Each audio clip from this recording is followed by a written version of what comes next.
মঞ্চে যারা আছেন কেউ যাবেন না। আমাদের এই কেকটা একটু খাওয়ার পরে আমাদের জাতীয় সঙ্গীত ন্যাশনাল অ্যান্থেম হবে, তারপরে কিন্তু আমরা এই মঞ্চে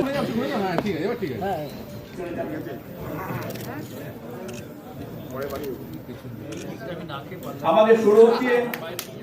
আমাদের সকলকে অনুরোধ করছি, আমাদের জাতীয় সঙ্গীত ন্যাশনাল অ্যান্থেম শুরু হচ্ছে। সবাইকে অ্যালার্ট করে দিলাম।